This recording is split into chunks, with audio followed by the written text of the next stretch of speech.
meeting will now come to order. Welcome to the December 14th, 2020 meeting of the City of Raleigh Board of Adjustment. My name is Rodney Swink and I'm chair of the board. I'm joined today by board members John Kuntz, Donald Mile, Kathy Rudisell, Justin Sutton, Stephen Kinney, and Marvin Butler. The Board of Adjustment is a quasi-judicial body that is governed by the North Carolina General Statutes and the city's Unified Development Ordinance. We conduct evidentiary hearings on requests for variances, design adjustments, design alternates, and special use permits, among other requests. The Board of Adjustment assures that the due process rights of the parties are protected when hearing cases. Since today's meeting will be conducted remotely, in addition to the general quasi-judicial rules, today's hearing will be conducted in accordance with state statutes that allow for remote quasi-judicial evidentiary hearings during the current COVID-19 states of emergency. All presentations, documents, exhibits, or other materials that will be submitted at today's evidentiary hearings were posted online in board docs prior to this meeting. These materials can be viewed at any time during today's meeting by visiting www.raleighNC.gov/board-adjustment and clicking the link to view the agenda. If at any time a participant has issues with the technology, please send a message to the moderator. Chat function has been disabled for this meeting for all participants and the board members, except for the ability to message the moderator if you have technical difficulties. Before we begin the evidentiary hearings on today's agenda, I ask our attorney to briefly explain for the participants how we will be conducting today's evidentiary hearings. Thank you, Mr. Swink. My name is Catherine Hill, and I'm the attorney for the Raleigh Board of Adjustment. Today's evidentiary hearings will proceed very similar to a regular meeting with a few minor adjustments. First, all witnesses must be sworn in. Because of the remote format, individuals who sign up to speak, as well as the city staff participants, have already signed a written oath form, which will be reaffirmed on the record as they testify today. The participants have also already provided written consent to today's remote meeting. So we'll begin with a staff presentation from a member of the planning department. As a reminder, the standards that the applicant must meet for approval are in the UDO. They're also set forth in the staff report and the applicant's application. The standard will be discussed by staff and the applicant throughout the hearing, and the burden is on the applicant to provide competent material and substantial evidence as to each of the required standards to be granted the request. Following staff's presentation, the applicant will be acknowledged to present their case and witnesses. The board will acknowledge the attorney or applicant first as the point person for the applicant. Following the applicant, any opponents will be given the opportunity to speak. The applicant will then have the opportunity for any rebuttal if necessary in closing statements. And when all testimony is complete, we'll close the evidentiary hearing. The board will then deliberate and vote on the case. As a reminder, following the meeting, the board's decision will be prepared with written findings of fact and conclusions of law, and that decision will be incorporated into the meeting minutes and adopted at the same time the minutes are adopted. So with that background, Mr. Swink, I will turn it back over to you. Okay, thank you. We'll now conduct the evidentiary hearings on today's agenda. As our attorney stated, the standard the applicant must meet to be granted their request is set forth in the UDO, and the board's decision must be based upon competent, material, and substantial evidence related to the applicable standard. In the interest of efficiency, if you'll be speaking in a hearing today, please focus your testimony and arguments on the applicable standard, not personal preference or opinion. Witnesses may testify as to facts to which they are competent to testify, so long as those facts relate to the legal standards. In addition, lay or non-expert witness testimony is limited to facts, not opinions. Focusing your testimony and arguments on the applicable facts and standard will allow the board to hear cases in an efficient and timely manner. Let's begin with evidentiary hearing number 1. This is 209 Dublin Road. Kim Anastasi is the applicant. It's a special use permit, BOA 0061-2020. I'll begin by swearing in our staff. Keegan McDonald, planning staff case presenter. Present. Do you swear or affirm that the testimony you will provide will be the truth, the whole truth, and nothing but the truth? I do. Okay, thank you. Justin Rometta, Zoning Administrator. Present. Do you swear or affirm that the testimony you will provide will be the truth, the whole truth, and nothing but the truth? I do. Thank you. And regarding the participants, when I call your name, please state your name and your address, and I will reaffirm your oath. Kim Anastasi. Kim Anastasi, 209 Dublin Road, Raleigh. Okay, thank you. Do you swear or affirm that the testimony you will provide will be the truth, the whole truth, and nothing but the truth? Yes. Thank you. Okay, let's go, Mr. McDonald. I believe you're up first. Thank you. I'll begin by just reading the nature of request. So this is a special use permit pursuant to section 673E and 1029 of the Unified Development Ordinance for a live-work accessory use hair salon within a detached house on a 0.51 acre property, zoned R4, located at 209 Dublin Road.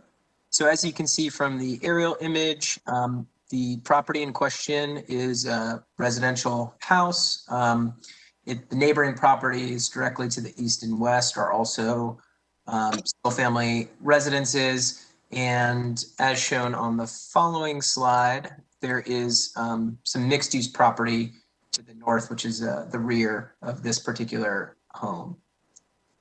So the request is pursuant to the live-work standards, which allow for a live-work accessory use to primary use of single-family residence. And here is the survey submitted by the applicant, just to give you an idea of what the dwelling looks like. There is an existing screened porch, an existing home and a carport. And then there are some proposed improvements that will be made, including an addition to the rear, which in speaking with the applicant is where the business will take place. That rear addition will conform in character and aesthetic to the principal dwelling. And there is sufficient parking on the site for one extra patron, including the 2 required spaces for the existing dwelling. Here are just some pictures showing the property from the front. And then also some images just included. It is in progress, but the addition that's being made to the rear. And again, this will look much like the existing exterior of the home, but this is where the business will take place wholly within inside the dwelling. This is an attached addition, as you can see. I did just want to provide some additional background based upon information submitted in the application. The applicant has stated that they will be working 3 days a week for approximately 5 hours total a day, and only weekdays, no weekends. Again, they've reiterated the fact that there is existing parking both with their extended driveway and carport, as you saw in a previous image. Also, there will be no sign included with the property or with this operation.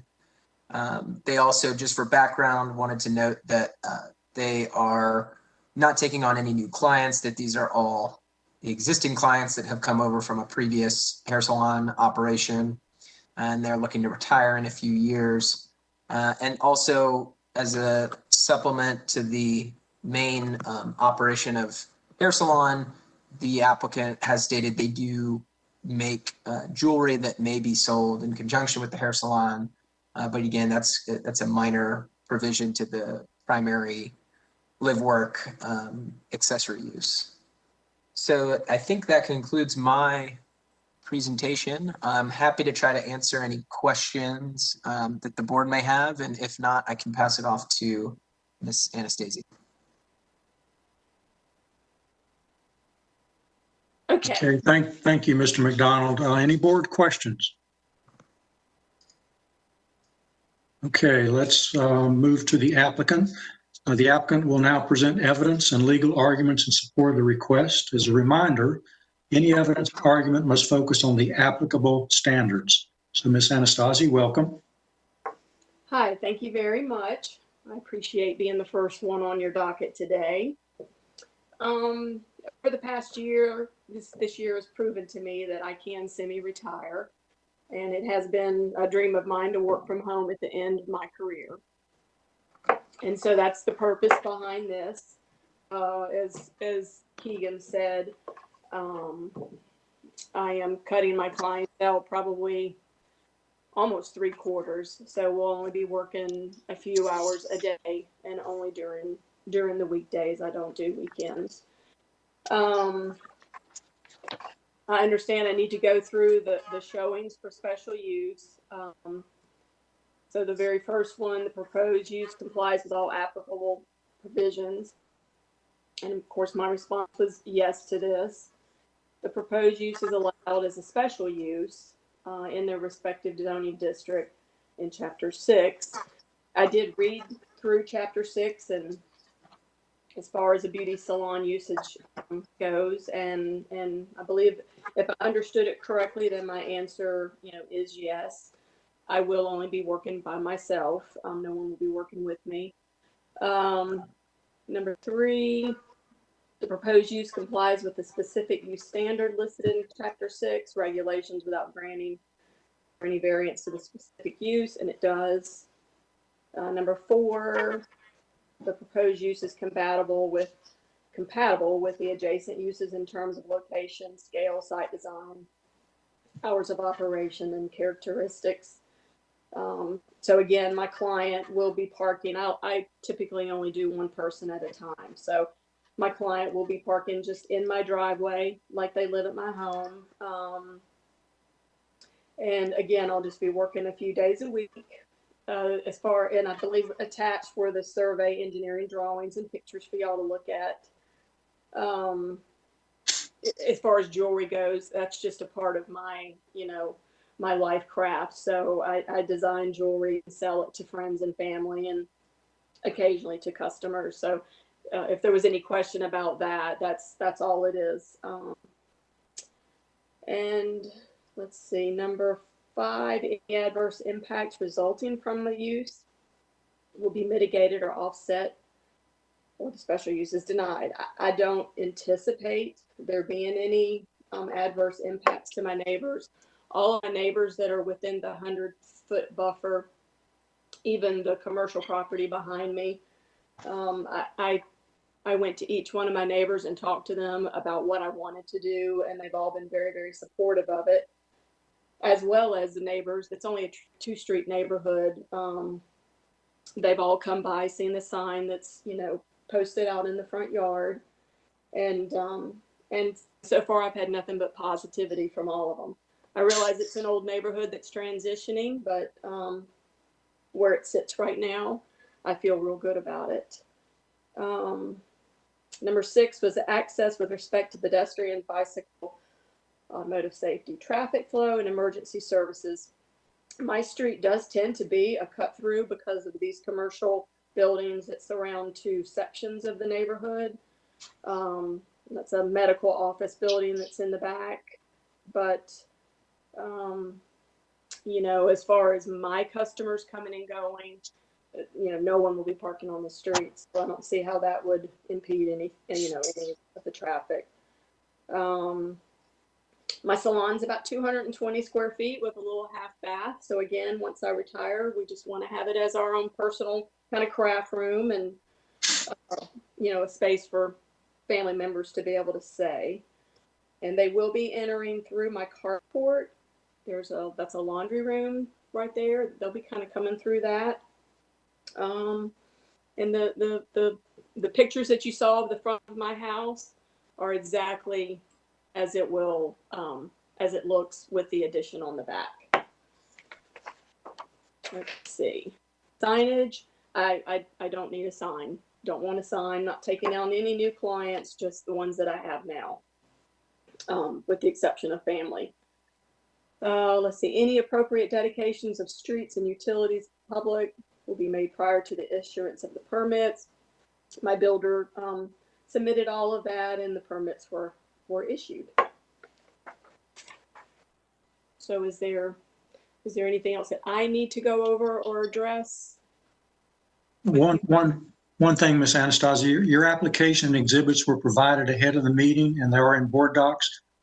We need to ask you to admit those into the record, please. You can just ask to admit the record. Oh, ask to please admit the record. Yes. And so saying, please admit the record. Yeah, it's a formality. It's just a formality to put it in the public record. Okay, so asking that the standards for live work be admitted to the record. I'm asking for that. That's fine. Thank you. Thank you. Thank you. No worries. It can be a little complex at times, but it's really just for the public record. Okay. So you have any more information for us? No, I really don't. It's a very simple thing that I feel like I'm doing, and I hope I've covered it as well as I can for you guys. Okay. Well, thank you very much. I'll open it up to the board for board questions. Yeah, yes, this is Don. I just have one question, Ms. Anastasia. What would be the time that she'll be operating? Monday through Friday. Probably I'm going to work 3 days a week, Tuesday, Wednesday, Thursday. It could switch around. I will not be coming into work before 9 o'clock, and I will be done. And it's not a consistent client all throughout the day either. But I will take my last customer at 2 or 3. So my plan is to be doing my 2-second commute into my kitchen no later than 3:30, 4 o'clock. Thank you. Okay. Any other board questions? Does question, Mr. Chairman Swink, does that, to Don's question, does that have to be a conditional use in terms of when you specify the days, Tuesday, Wednesday, Thursday, not to try to put any limitations on Miss Anastasia for her business, and maybe for the attorney, Catherine, do we have to specify what day it is and the hours of time, just in case someone does complain about it to the city, so you have some documentation to give support to Miss Anastasia? It's up to you guys. You don't have to specify that as a condition. Sometimes in the past, when there has been concern about whether one of the standards would be met, potentially if they were to operate outside of certain hours, this has been a condition to ensure that the use will only operate within a certain time frame. Typically, you don't need to put it in there. You certainly could. I don't know, to your point, that if you don't see a need for the condition to meet the standards, then you don't. It's up to you. I got you. Okay, thank you. Yeah. Thank you. Thank you, Mr. Butler. Any other questions? Okay, we had no additional people sign up either in support or in opposition. So again, I'll ask Ms. Anastasia, do you have any final comments for us? Any additional information you want to share? No, I think I've shared it all. Thank you. Thank you. Mr. McDonald, anything else from you? Not at this time. Okay, then we will close the evidentiary hearing and move to the board deliberations. This is a special use permit. I'll entertain a motion. Motion to approve, John Coons. Okay, thank you, Mr. Coons. Motion to approve. Is there a second? Second. Mr. Miles, thank you with that second. Any further discussion? We'll move to a roll call vote then. Thank you, Mr. Coons. Approve. Thank you, Mr. Mile. Approve. Thank you, Chairman Swink. Approve. Thank you, Ms. Rudisill. Approve. Thank you, Mr. Sutton. Approve. Thank you. That makes 5. Okay, thank you very much. Let's move along to evidentiary hearing 2. This is 2803 Van Dyke Avenue. Andrew Moody, property owner. This is a variance, BOA 0063-2020. Our staff has been sworn in, so we'll move right to the participants.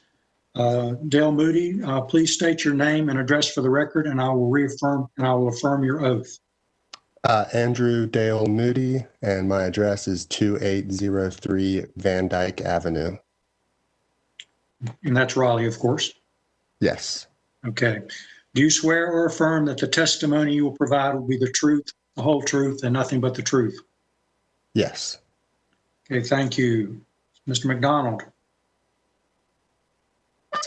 Thank you. And I just wanted to confirm that there wasn't an attorney potentially signed up to participate in this evidentiary hearing. That's correct. He has already been sworn in. I Okay, probably should have mentioned apologies. his name, but I did not. My mistake. Not a problem. Just wanted to be certain. Okay, thank you. So I'll give my overview of this particular request.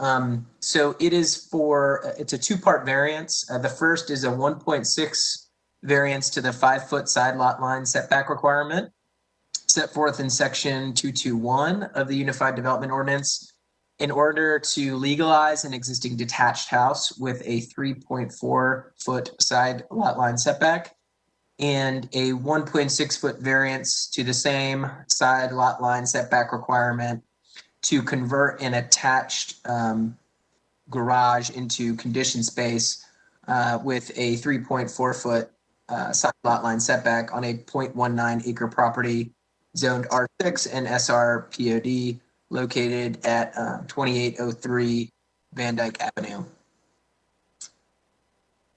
So here is the subject property. You can see from where the property boundary is roughly drawn in our mapping system that this detached house sits rather close to the adjacent property lines. The zoning here does allow for fairly narrow side lot line setbacks, but even so, the existing home, as better shown in this property survey, is approximately 3.4 feet from the property line to the west. And so that existing rear part of the home is currently in place, and then the boundary of this carport is also follows roughly that same plane and maintains a 3.4 foot setback. So the variance is one part being requested to legalize the existing structure, and the second to fully enclose this carport and convert it into an addition on the home that would be conditioned space. And there is a plan that's provided here. And this actually first gives you just a better idea of where the carport sits today. This second drawing shows how the addition will be laid out. It's to add an existing or a new bedroom, suite, and bath. There would also be protruding somewhat into the front yard, but the applicant will have to conform presumably to the infill setback regulations, and that's not in question, but it is of note. There will be a slight increase in the front wall plane towards the primary street.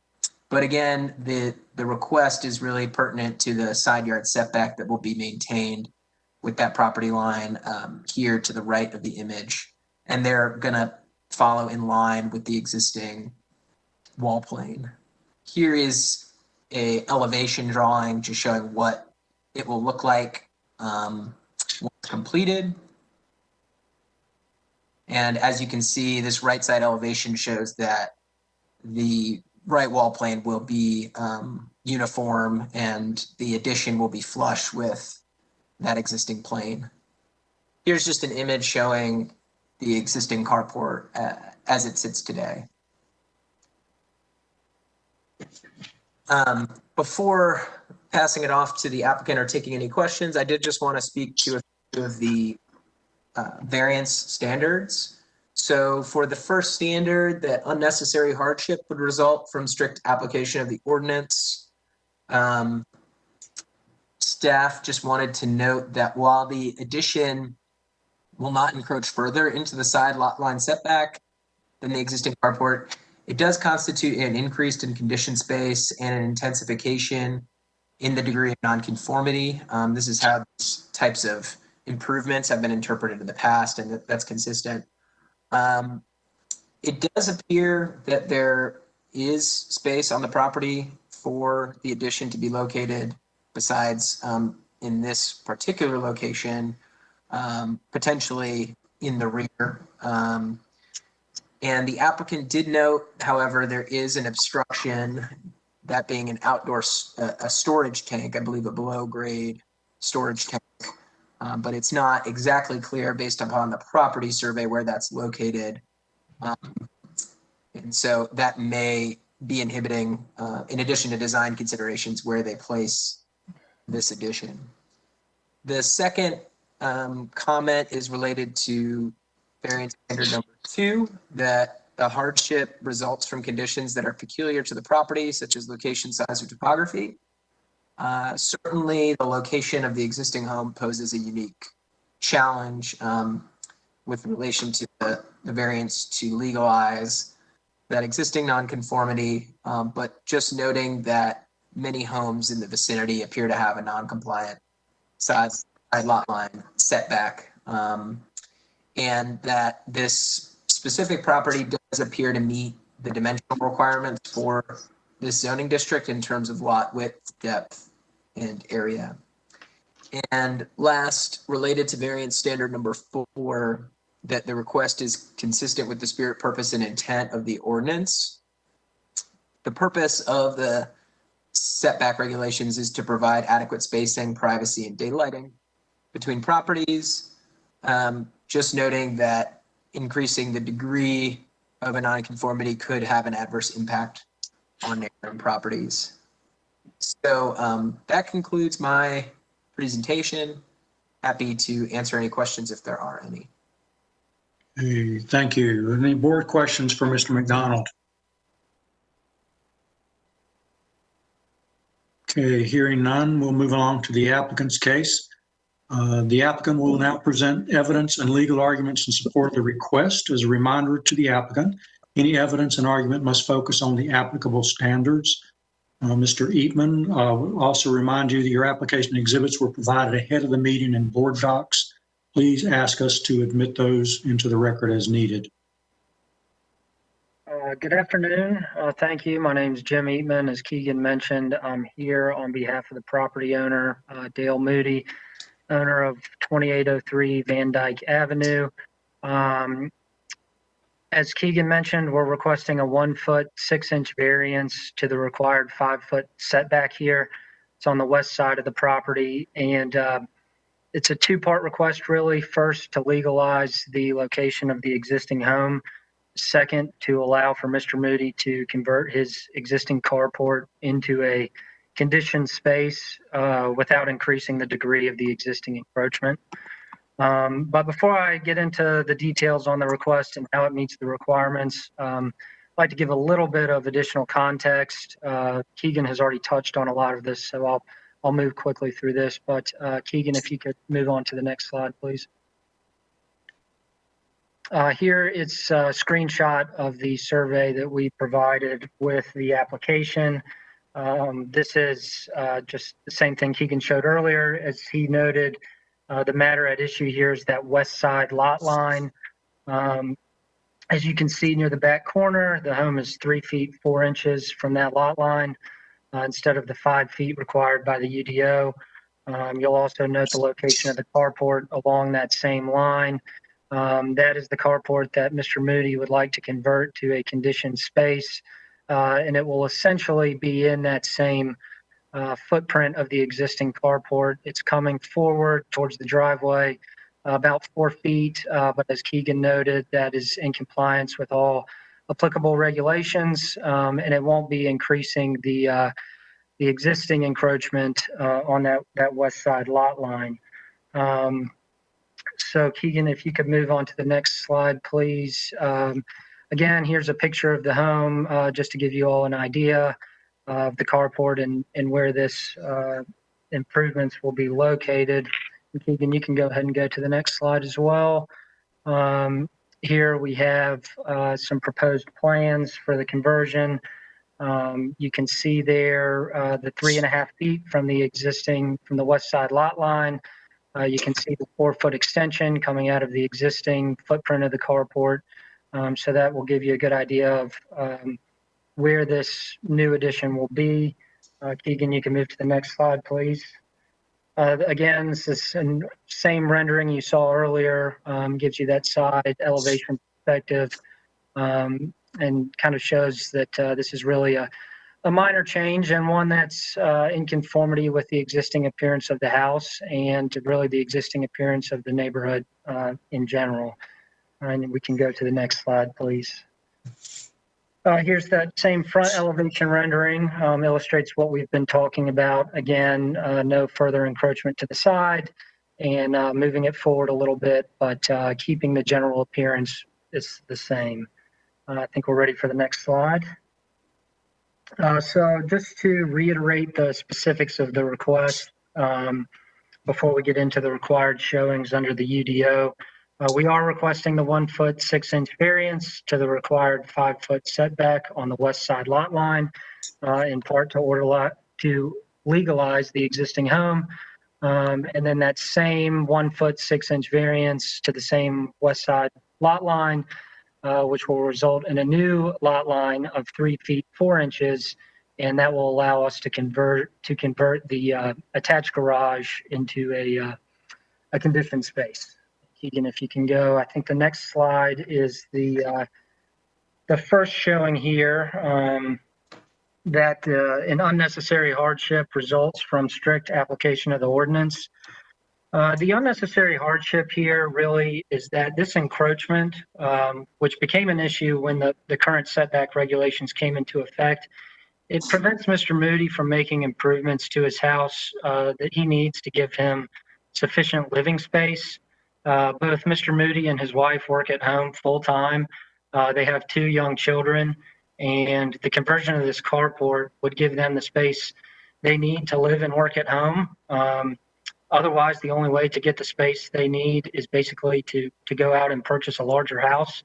As Keegan mentioned, there is an underground storage tank behind the house that between the location of the tank and the structural elements of the house, wiring, plumbing, it's really not feasible to go out the back of the house. As far as adding on the other side of the home, the east side, that would require, again, moving structural elements, major reconfiguration, moving the HVAC unit, not to mention they're only about 5.5 feet from the setback on that east side. So any addition on that side would likely require a variance as well. And then the other hardship is that, this home was built in 1956. These improvements are not only needed to give Mr. Moody and his family some additional space that they need, they're also needed to increase the value and utility of an aging home, while also increasing the energy efficiency and also the safety and privacy of the home. And Keegan, if you'll move to the next slide, please. Here we have the second showing that the hardship results from conditions peculiar to the property. Again, that's certainly the case here. This hardship is unique to this home because of the size of the lot and the location of the house on the lot. You can go through this neighborhood and there are other homes of similar age that happen to be built within the current setbacks. Others may be violating the current setbacks, but to different degrees. I mean, there's no uniformity in the violations of these setbacks. So you really go on a lot by lot basis, and each one will be different. Whether it complies with the current setback all just depends on when and where the house was built. So for those reasons, this hardship is clearly unique to this property. Keegan, if you'll go to the next slide, please. The next showing here that the hardship is not the result of action taken by the property owner.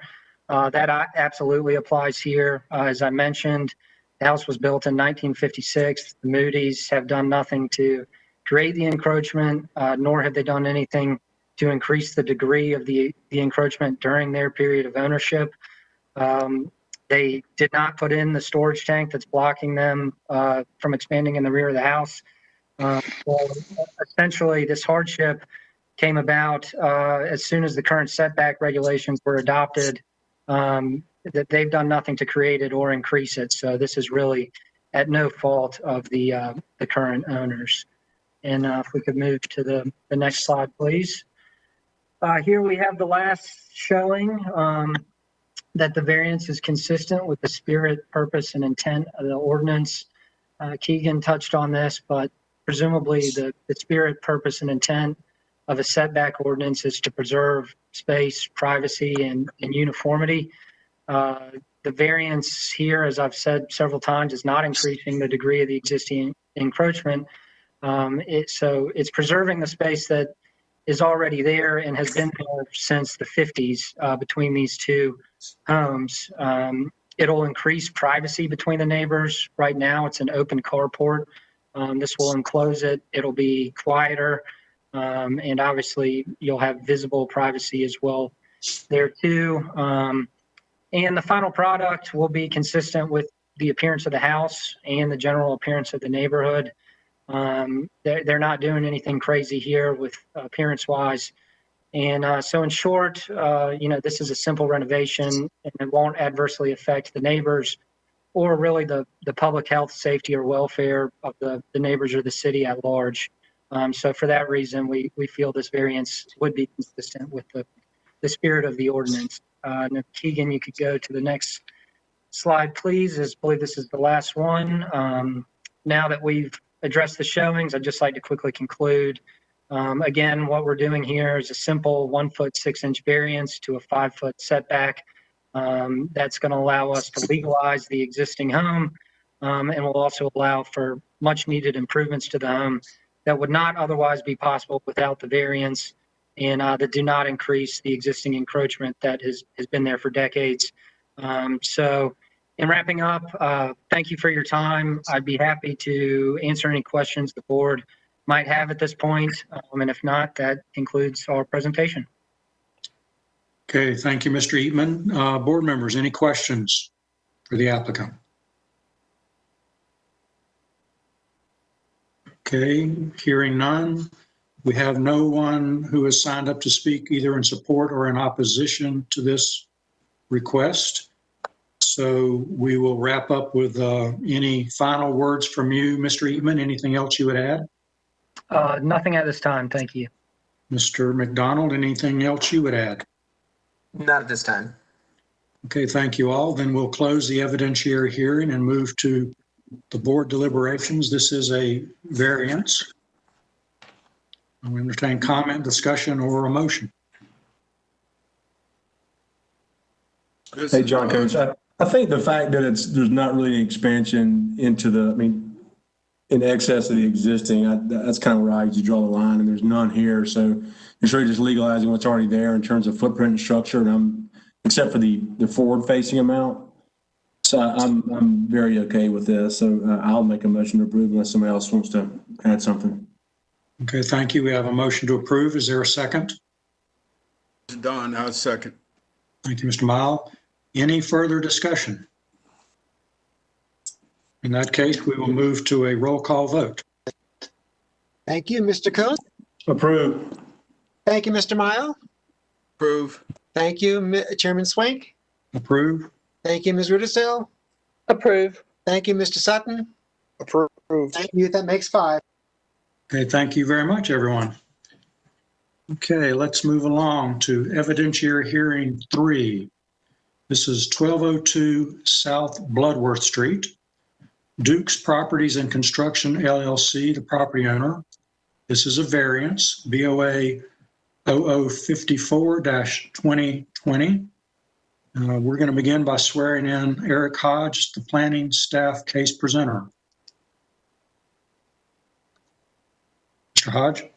Yes. Do you swear or affirm that the testimony you will provide will be the truth, the whole truth, and nothing but the truth? I do. Okay, thank you. We have Worth Mills as the attorney representing the client today. He does not need to be sworn in. We have Nasser Dukes as the applicant. Mr. Dukes, if you would state your name and address for the record, I will affirm your oath. Mr. Swink, Mr. Dukes is not present. He did not sign in. Okay. In that case, Mr. Mills, are we able to move along? Yes, sir. We can proceed. Okay. In that case, let us do so. Mr. Hodge, I'll turn it over to you. All right, let me pull up the PowerPoint.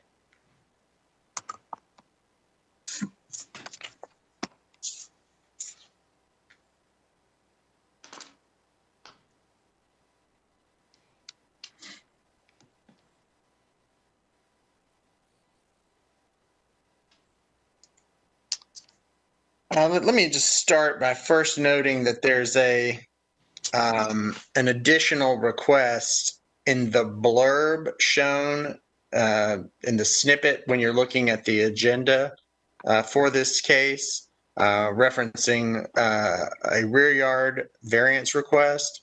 That not certain how that got into the snippet that's shown, but it is not part of the request and it is not shown in the case report. So that portion of the request is not on the table, just to let that be known before we get into the details. So they're seeking a variance here to reduce the amount of required off-street parking for a new detached home that's going to be used for single-family purposes. They're proposing to reduce that down from a 2-space requirement to provide only 1 parking space. And additionally, they're seeking a 1-foot variance to the setback range, which would be somewhere between 13.9 feet and 17 feet from the road. That's the range of where the home could sit. So no closer than 13.9 feet and no further back than 17 feet from the street, which is dictated by the South Park Neighborhood Conservation Overlay District requirement set forth in the Unified Development Ordinance, Section 5.4.3.F.18.E, in order to construct the new detached house that would have essentially 1 parking space, and they want to have an 18-foot front yard setback, so an increase of 1 foot there. And I believe that's done in part to accommodate the 1 off-street parking space that the applicant is proposing. The property is only 0.06 of an acre. It's zoned residential 10, so that's a substandard lot. And also, as mentioned, is in the Neighborhood Conservation Overlay District. And the property is at 1202 South Bloodworth Street. So this, all these little homes scattered here on this image show where this is in the Neighborhood Conservation Overlay. The yellow is indicating the residential 10 zoning district. Here is an aerial of the lot where there was an existing home that they're seeking to replace.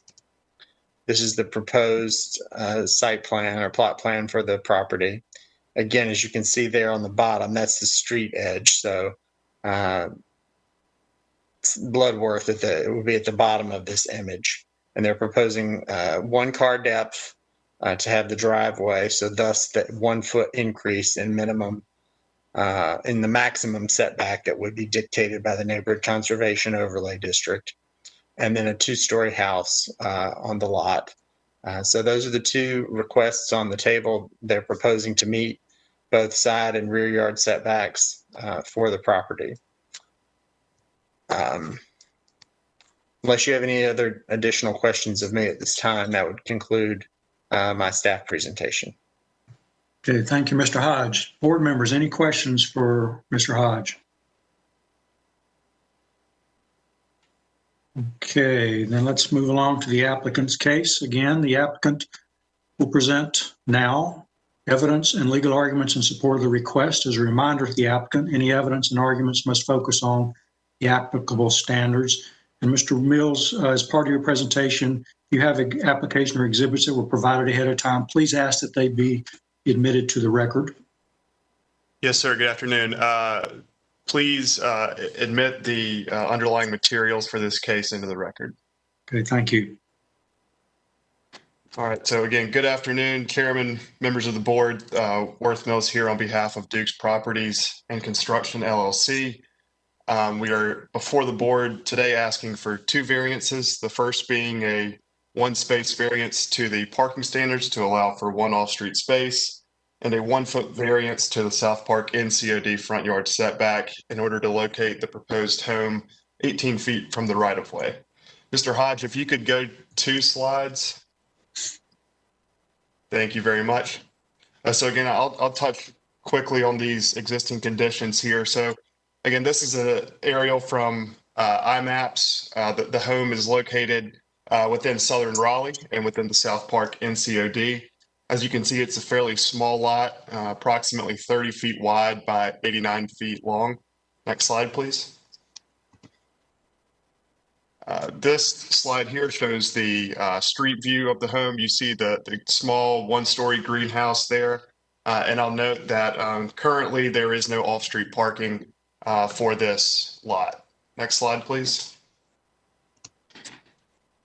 This slide here shows the existing home. And as you can see, it's off-centered, which is pretty common for homes in the South Park area.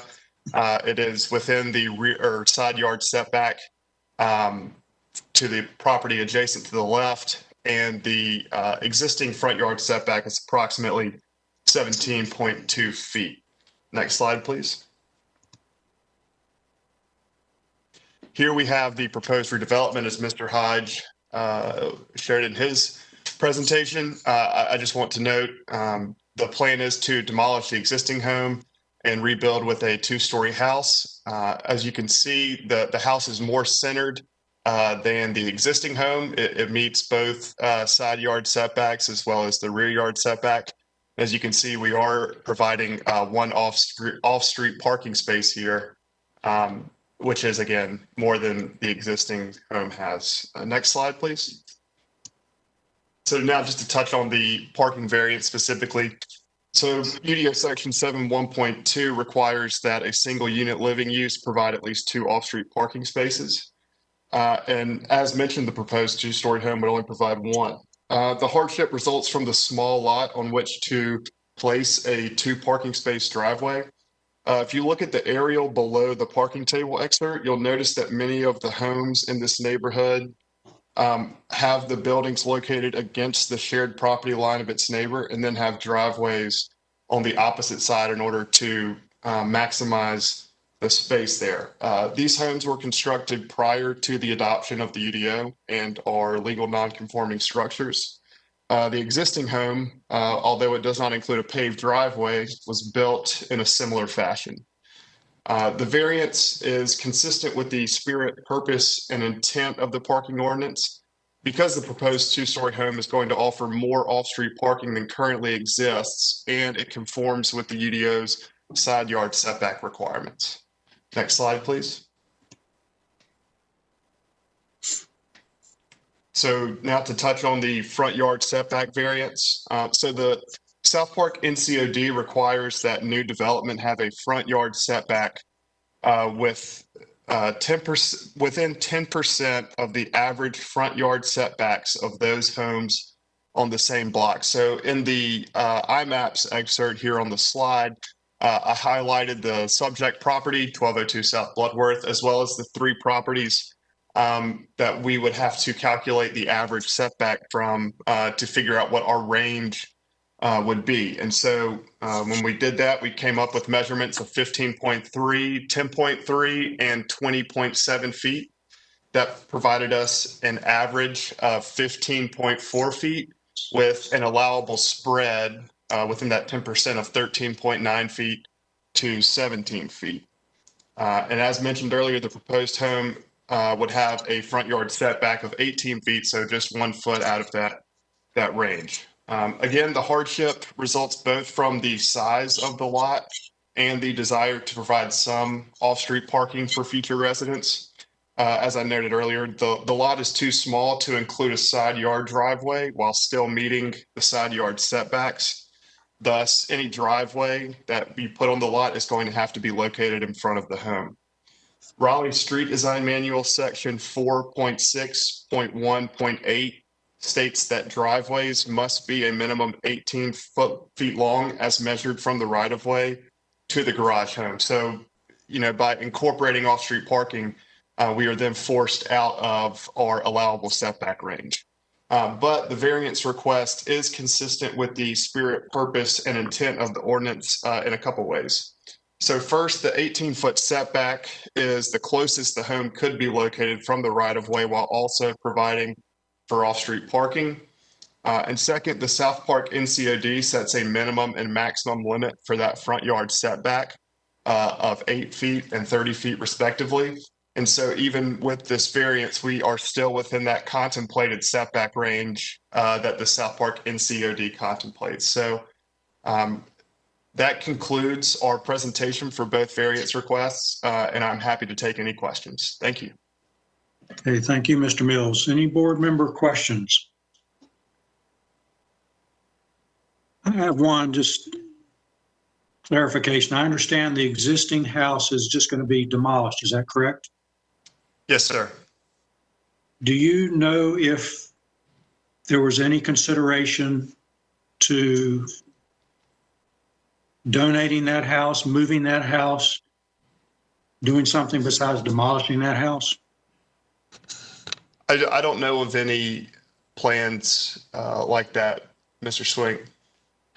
At one time we had, maybe in the recent years, because of the circumstances, that's no longer there. There was a local nonprofit that took houses of this scale and had an area where they were moving them to and making them affordable, good first home, starter homes. And this certainly would meet that criteria. I'm not suggesting at this point I would introduce a condition. It's a little perhaps late in the game, although I'm uncomfortable when we are tearing down houses that provide affordability to build bigger houses. Maybe the bigger house is appropriate in this neighborhood. I would just like to think that as a community, we're thinking about, are there ways we can repurpose what we've got? So if you don't know of any conversation around that, I'll let it go, but observation for I consideration. appreciate you bringing that to our attention. And I know Mr. Dukes is not on the call today, but I will relay that note to him. And if the option's available, perhaps that's something that could be accomplished. If it's available, I would be delighted to know that it was considered. Yes, even sir. more delighted if it was arranged. Absolutely. I will not condition that today, but thank you. Anything else from the board? Okay, we had no one sign up for support or opposition.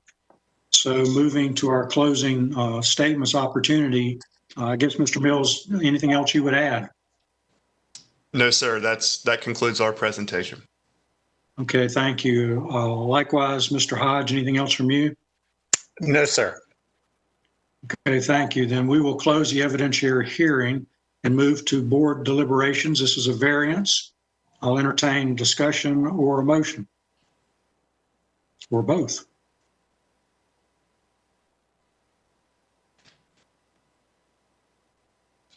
I'll go ahead and make a motion to approve. Thank you, Mr. Mile. We have a motion to approve. Is there a second? I'll second. Thank you, Ms. Rudisill. We have a motion and a second. Any further discussion? And then let's move to a roll call vote. Thank you. Could we bring the presentation down, please?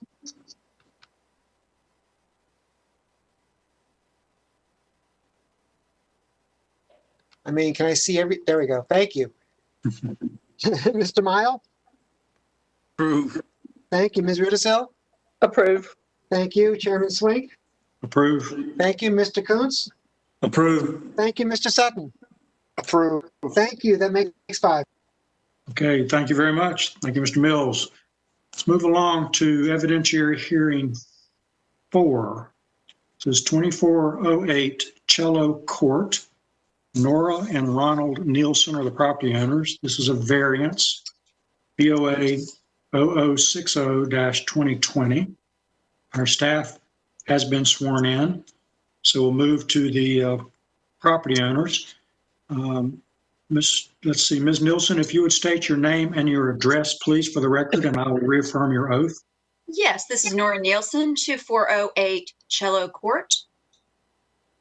That's Raleigh address. That's Raleigh 27612. Thank you. Mr. Nielsen, likewise. Yes, I'm sir. sorry, excuse me. Ms. Nielsen, do you swear or affirm that the testimony you will provide will be the truth, the whole truth, and nothing but the truth? Yes, sir, I do. Okay, thank you. Now, Mr. Nielsen. My turn. Ronald Nielsen, 2408 Cello Court, Raleigh, North Carolina, 27612. Excellent. Do you swear or affirm that the testimony you provide will be the truth, the whole truth, and nothing but the truth? Yes, sir. Okay, thank you so much, Mr. Hodge. Welcome back. Thank you. So the Nielsen's, the property owners, are requesting a 16-foot variance to the rear yard setback requirements set forth in section 2.2.1.b of the Unified Development Ordinance in order to construct an addition at the rear of the existing home that would result in a 14-foot rear yard setback. It's a 0.34 acre property in the middle of a cul-de-sac, zoned residential 4, and as noted, is located at 2408 Cello Court. So here's the aerial showing where the existing home is sited on the lot. Here is the proposed plot plan showing where the proposed addition, it's located, if I can get the cursor to move here. Don't know if you can see the little cursor arrow moving around, but the proposed addition here is in the sort of the bottom right of the rear yard. The current home is just slightly inset from the setback, the minimum setback lines. It's angled. The home, the rear facade and the rear property line are not parallel with one another, given, again, this is an unusually shaped lot in comparison to a standard lot, although it not being really unusual for a cul-de-sac lot to have this kind of configuration. But that, I believe, is what's precipitating the applicant's need for this variance to do any additions at the rear of the existing home would likely encroach into that 30-foot rear yard setback. Here is just a schematic layout showing where it would be a one-story addition, a similar roof line to the existing home. This would be as viewed from the back looking toward the existing home. Unless you have any other questions of staff at this time, that would conclude our presentation. Okay, thank you. Any board questions for Mr. Hodge? Okay, let us move along to the applicant. You'll now present your evidence and legal arguments in support of your request. As a reminder, any evidence and arguments must focus on the applicable standards. And I would ask your exhibits and applications that were provided ahead of time, if you would please request that they be admitted to the record so we can do that formally. Yes, Mr. Swink. Could those please be admitted to the record? Thank you. Go right ahead. And special thanks to Eric. This is a little new process for us. And he graciously walked us through this when we began contemplating it several months ago. We moved into this home 11 years ago, intentionally downsizing. We wanted it to be our retirement home. At that time, we had no grandchildren, so it was the perfect size. Since then, we have welcomed 3 grandchildren. None of our kids live close, so when they do visit, the existing guest room is not sufficient for them. So we began contemplating putting on an addition where we could have a sleeper sofa and an extra family room. And then we were hit with COVID-19, and I suddenly had to work from home, and we realized how small the house, in fact, is. So to prove the or to address the hardship, basically every question that we filled out in our online application really goes back to the configuration of the lot. Because it is pie-shaped, no matter where we would select to try to add one more room to the home, we are going to face a setback issue. Not only is it pie-shaped, as we're in a cul-de-sac, but our neighbors immediately adjacent behind us are on a cul-de-sac. So everyone has a rather odd-shaped lot. Many of the other homes, because of that odd-shaped lot, have varying setbacks that are not that don't currently meet the UDO. So To that point, that's our hardship. That's why we are requesting this variance. Do you have any questions of us? Board members, any questions for the Nielsen's? Okay, not hearing any. No one else signed up to speak in support or opposition, so we can move along from that. You have wrapped up your presentation, Ms. Nielsen. Anything else you would offer? Not at this time. Thank you. Okay, Mr. Hodge, anything from you? No, sir. Thank you.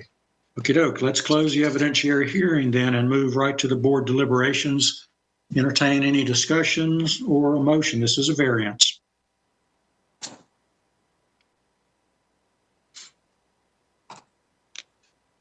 Make a motion to approve. John Coons. Mr. Coons, thank you for your motion to approve. Is there a second? Second. Mr. Miles, is that your second? Yes. A motion and a second. Is there any further discussion? Then let's move to our roll call vote.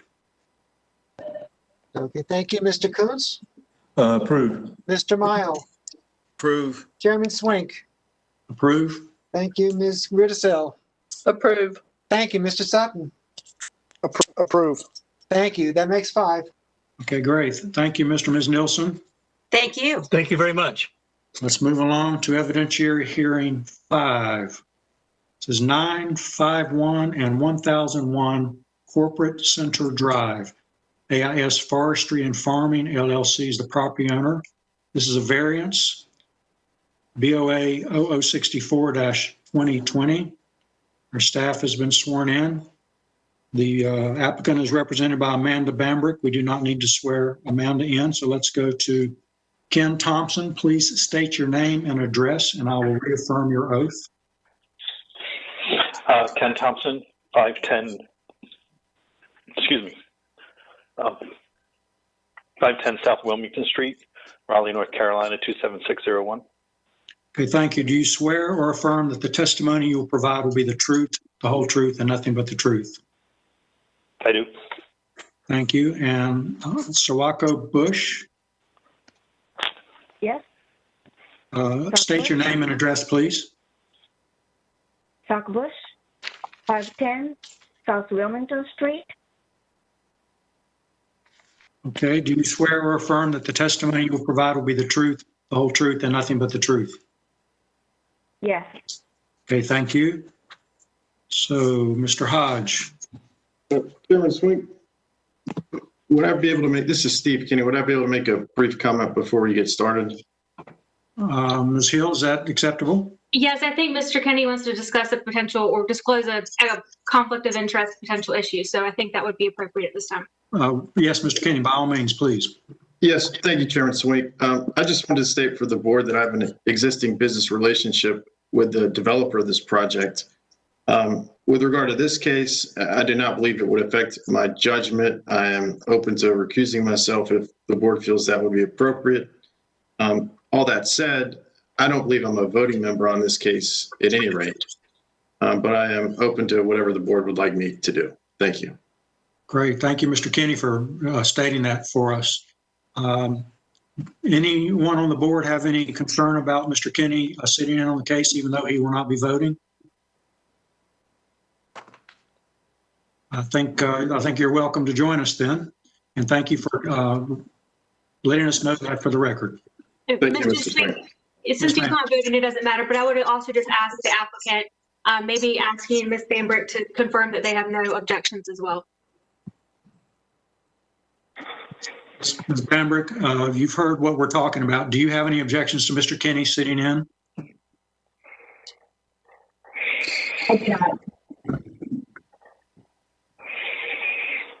I'm sorry, there's some background noise there. Could you say that again, please? Yes, I'm fine with that. Can you hear me okay? Yes, thank you. That's good. Okay, thank you. Appreciate clearing that all up. Now, Mr. Hodge, I think we can move to you. So the applicants in this case are requesting first a variance for complete relief from the 2-foot minimum ground floor elevation requirement for apartment buildings set forth in section 3.2.4.f of the Unified Development Ordinance. in order to permit a ground floor elevation that could be below the 2-foot average curb elevation as the code would otherwise prescribe. And secondly, they're seeking a 7-foot variance to the retaining wall height and step back requirements set forth in Unified Development Ordinance Section 7.2.8.d.1 in order to construct a 17-foot tall retaining wall without step backs as part of a 365 unit apartment complex comprised of 8 buildings located on a 22.4 acre property zoned office mixed use 7 conditional use, and a portion of which also has a special highway overlay district 1 on the property. So the first request, the 2-foot minimum ground floor elevation requirement to be above average curb level for the site, is something this board has seen numerous requests from. So many, in fact, that staff is working on a amendment to the code, in fact, to get that out of our regulations for properties that don't otherwise have a zoning frontage that would require the building be placed close up to the street, and in those instances may well continue to carry that requirement. So this property does not have one of those zoning frontages. So with that, staff does not have any opposition to that portion of the request. The second portion relates to a retaining wall. I would note that typically the code doesn't want retaining walls to be any taller than 10 feet unless they have a additional step back provided for anything above the 10-foot.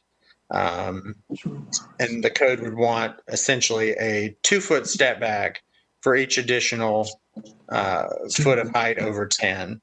So in this case, they could have a 2-part retaining wall under the code, provided that the lower portion was 10 foot tall, and then there was a minimum of 14 foot distance before you got back to the second wall, and that it would step back. So that's what the code would otherwise be seeking here. We do acknowledge, however, that in order to meet that requirement, there would be additional land area needed to devote and to accommodate for such a step back, for such a steep series of retaining walls otherwise. This is an aerial showing the layout adjacent to I-40. And here is the site plan showing the buildings. I believe the applicants will go into much more detail during their presentation related to the various components. So unless you have any other questions for me at this time, that would conclude our brief overview for this matter. Okay, thank you, Mr. Hodge. Board members, any questions? I have, regarding the 17-foot wall, I understand what you said about the step back at 10 feet necessary and therefore requires more land. Is the UDO in any way accommodating for a modification that it could be 10 feet and then a 3-foot step back? Is there any way to accommodate something beyond 17 direct feet? Well, that's what I said. The code does allow for it, but it does it through a series of retaining walls. Right. So 10-foot max, and then for the second retaining wall on top of that one, a 2-foot step back for every foot over 10. Or it could be done through various increments. They could do shorter, 3 shorter retaining walls with smaller step backs between, but collectively, those step backs essentially are going to add up to some additional land area devoted to a terraced series of retaining walls rather than one individual. Right. You didn't indicate anything, but does the city have any concern about a 17-foot wall, 17-foot tall retaining wall, other than what the UDO typically, discourages that? The UDO does discourage that, and staff, feels that there's some rationale behind those requirements. we're actually working on some revisions to the retaining wall sections to potentially modify those, but I don't think any modifications that we would be proposing would be moving in the direction of the applicant's request. Okay, thank you. Any other board questions? Okay, let's move to the applicant.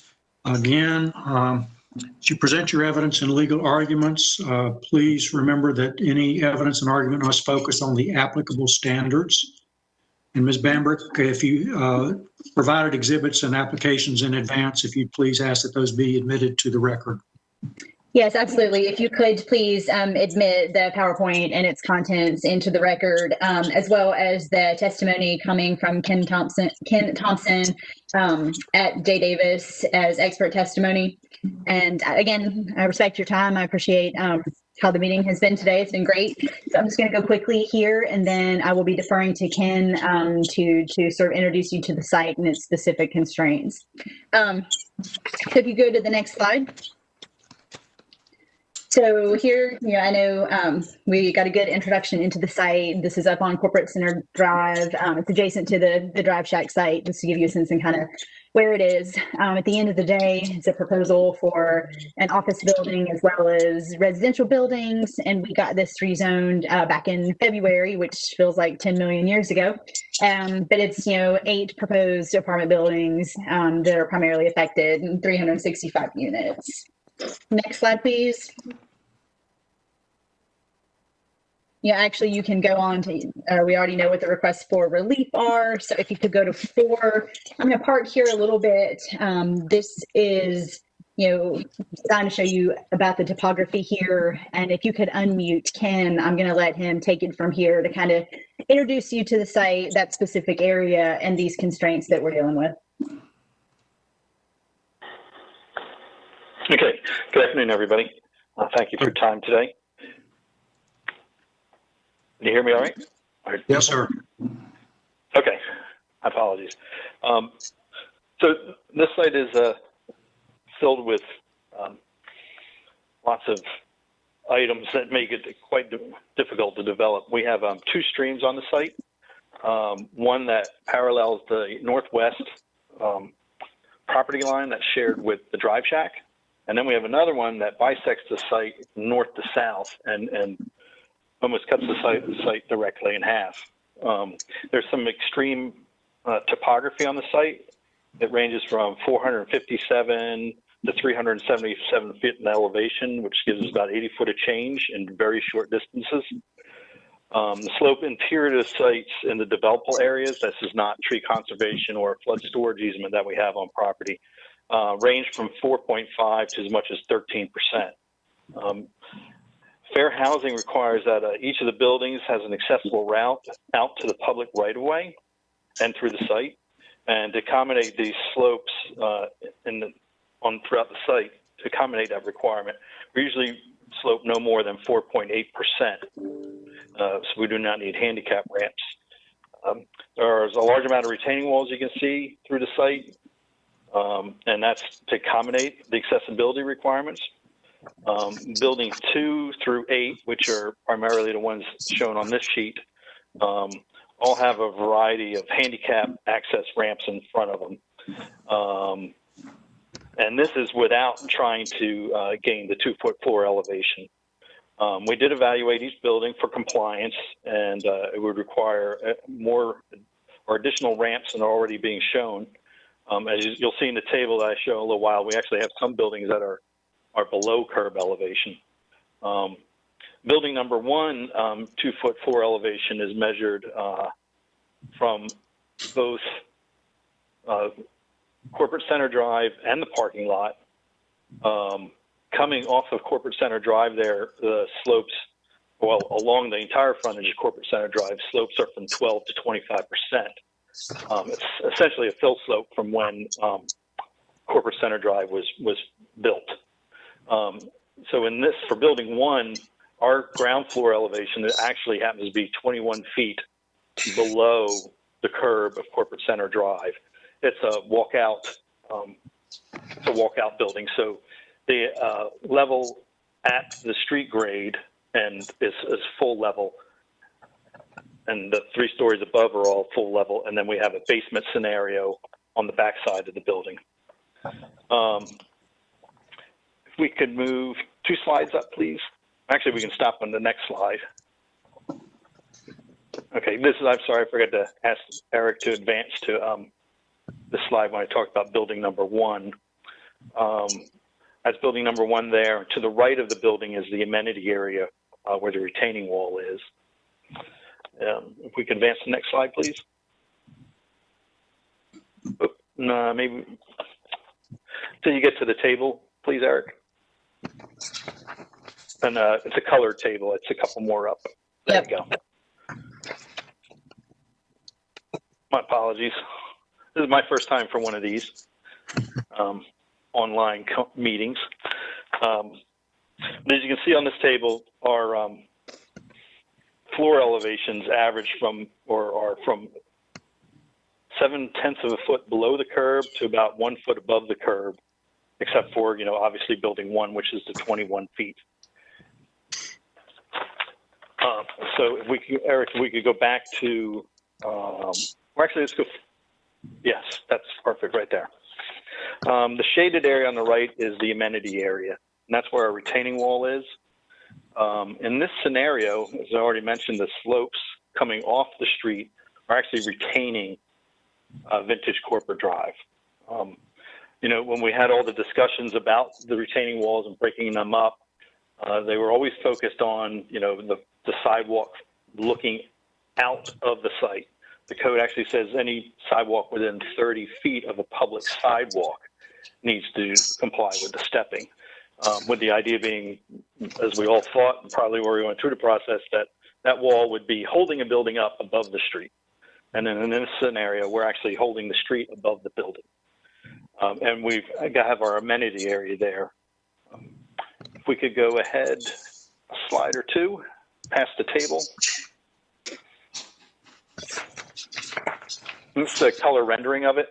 As you see along the street edge, we're proposing buildings and cabanas and things of that nature that would act, we feel, is the same way as the step by breaking up that wall. And also, if we lost 14 or 15 feet, the amenity area would get substantially smaller. And one more slide. I think we had a site plan of the, I just lost my screen, sorry. Someone called in.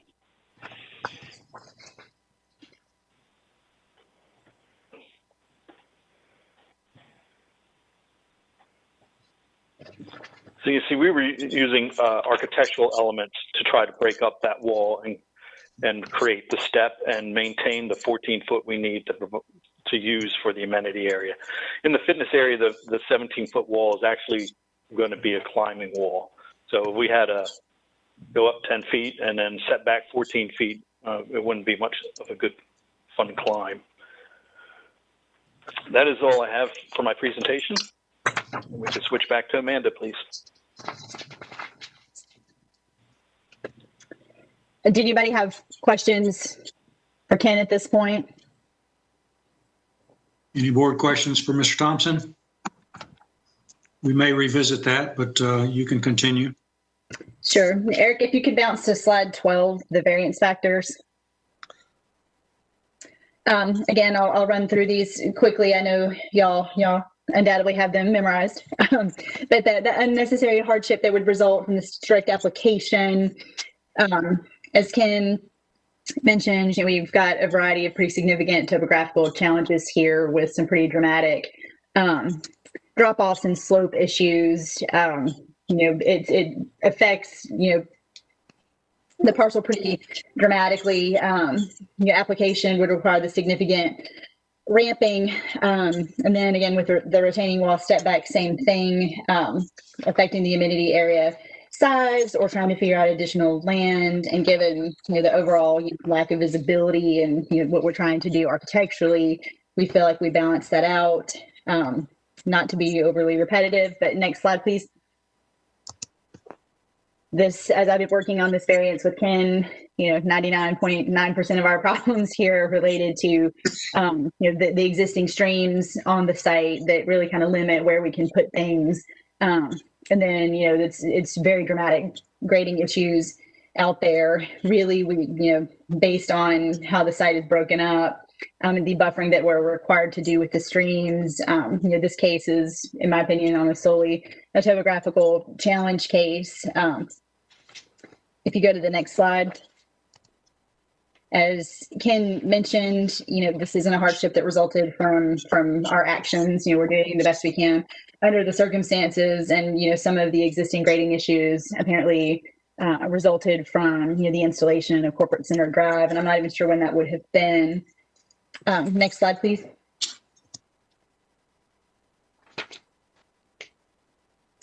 So basically, we believe it's consistent with the spirit and purpose here. We're going to maintain reasonable elevation from the surrounding grade. The retaining wall, I think it's important to mention too. It's at the end of the day going to be architecturally reasonable. We're going to try to turn it into an amenity in and of itself, and it's internally facing. So we feel like these requests are consistent, and we respectfully request your approval today. Okay, thank you very much. Board questions. I have one. If you could go back to the chart, please, Eric, where it has the ground floor height. There. At building 1, Corporate Center Drive, okay, I guess the parking side where it's only a 0.85 difference as opposed to the 21-foot difference.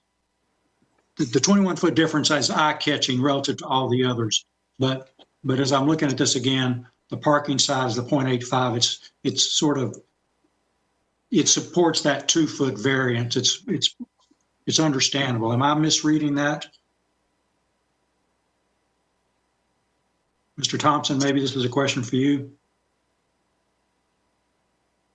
Yes, that is measured from, if we measure from vintage Corporate Drive. I'm sorry, Corporate Center Drive.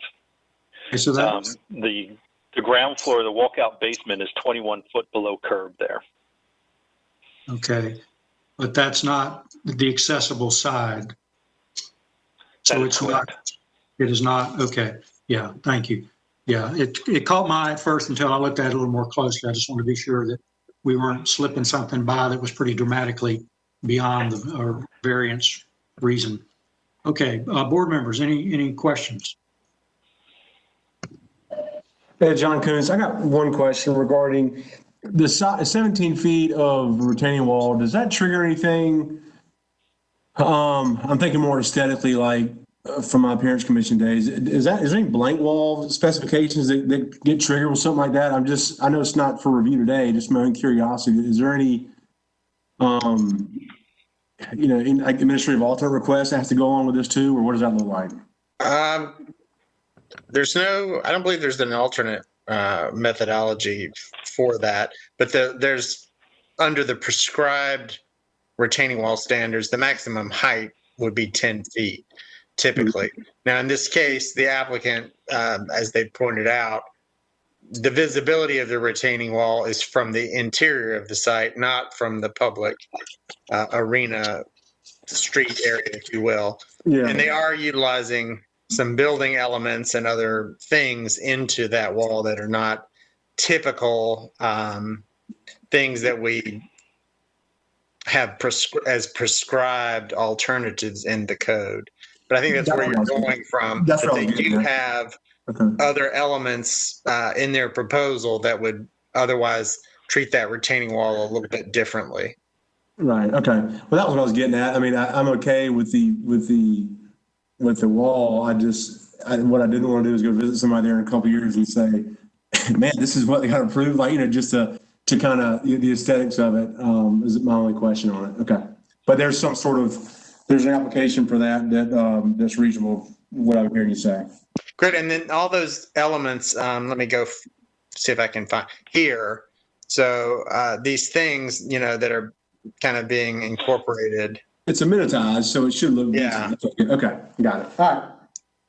And also, the 17-foot height is at the in this rendering is at the farthest end of the amenity area. And by the time we get to the closest end of the amenity area along Corporate Center Drive, we're down to 10-foot tall. Okay, yes, okay, we're reasonable. All right. So the height is dropping across that. Yeah, amenity I knew area. that 17 was the peak of it. Okay, thank you. Good, great. Thanks for clarifying that. Any other questions? Okay, we had no one sign up to speak in either support or in opposition. Ms. Bamberg, do you have anything further to add? I do not. Thank you. Mr. Hodge, anything from you? No, sir. Thank you. Then we will close the evidentiary hearing and move to board deliberations. This is a variance.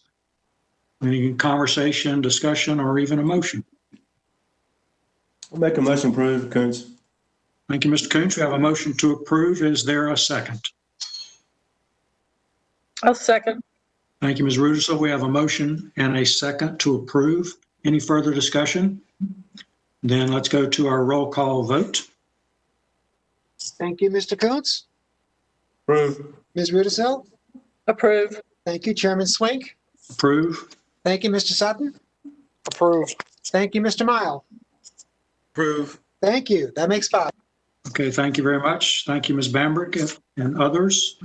Let us move along to our other business of the day, starting with our approval of the minutes from our November 9th, 2020 meeting.